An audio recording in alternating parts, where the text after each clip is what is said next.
Senor, I don't know no it. I was just lying. I'm gonna slit your throat.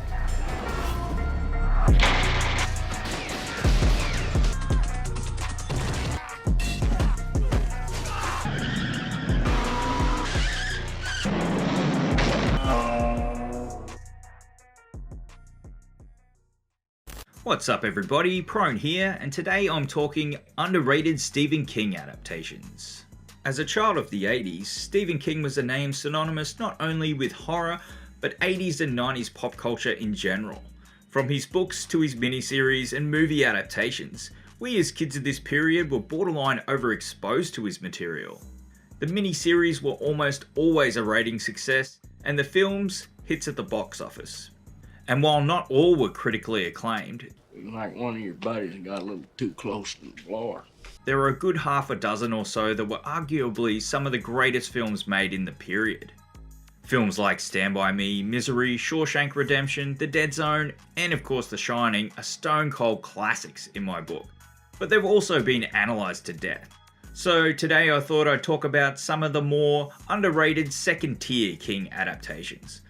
The ones that are a little rough around the edges but still have a lot to offer. Have you considered the possibility that the machine might be haunted? 1985's Silver Bullet. After watching so many sort of mid-level / second tier / third tier King adaptations for this episode, I started to notice a bit of a trend regarding the ones that I like. And that, my friends, is goofiness. He always called me that. And Silver Bullet is pretty damn goofy. I can definitely see why people don't like it, but for me, it's part of the film's charm, and why I even consider Silver Bullet to be a bit of an underrated gem, even though I do acknowledge the film certainly has its fans. Corey Haim, in a motorised wheelchair, and his sister, played by Megan Follows, team up with their drunk uncle, played by everyone's favourite drunk uncle, Gary Busey, to take on a werewolf.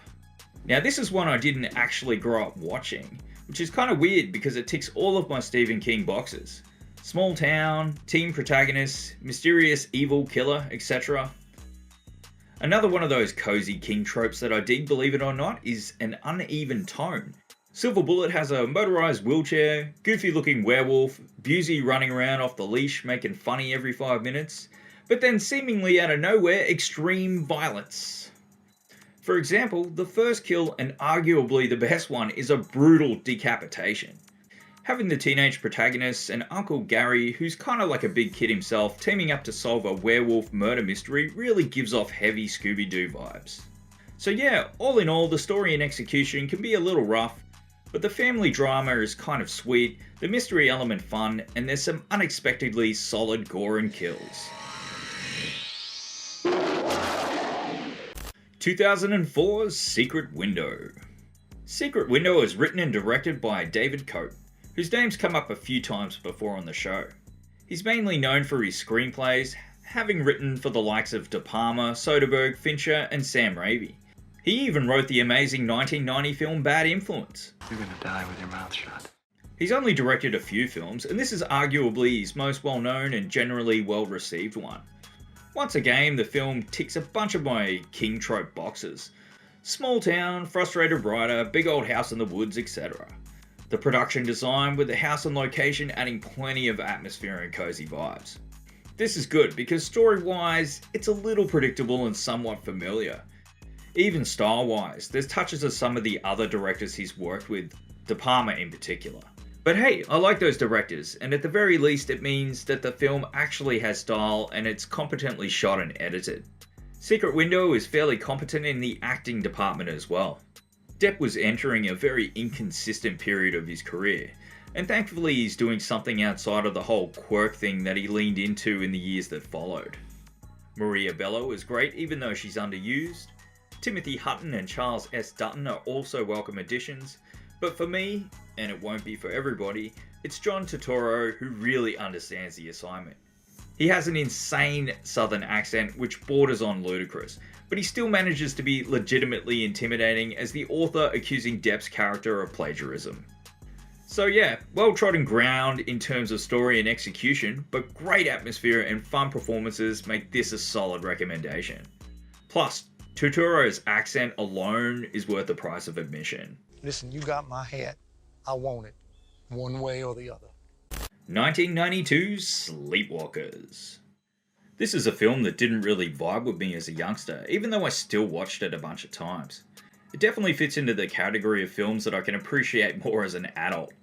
The moments of intentional camp going way over my head as a kid. You cannot be in love with this girl, Charles. One of the things that irked me as a kid was the whole incest thing. Mother and son sleepwalkers, aka cat people, straight up in this.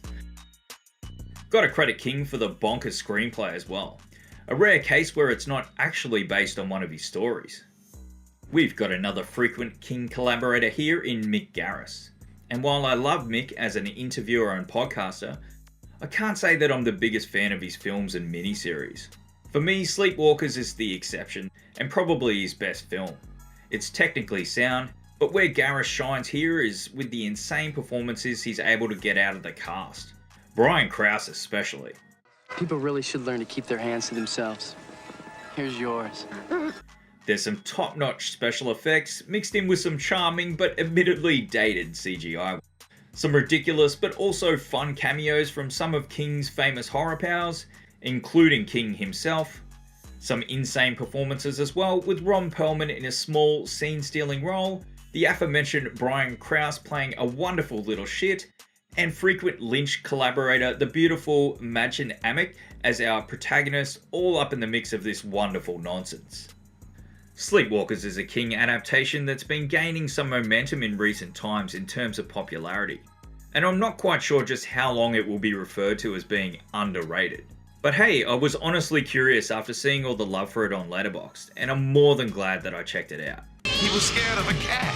2017's Gerald's Game. With the exception of The Haunting of Hill House, I've always preferred director Mike Flanagan's films over his series. Sometimes restraint is a good thing for a director/writer, and having boundaries put in place can often produce a better outcome. Hardly a moment is wasted here during the 100-minute runtime, and with a story like this that everybody said was unadaptable, I find that extremely impressive. Being a mostly one-location setting, this could have been a rough watch, but Flanagan knows that great dialogue, editing, camera movement, and sound design are the key.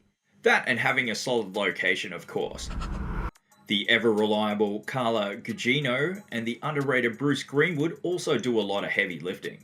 Carla, who has become a bit of a Flanagan go-to, does a great job portraying a vulnerable person whose trauma they must face in order to overcome their dire circumstances.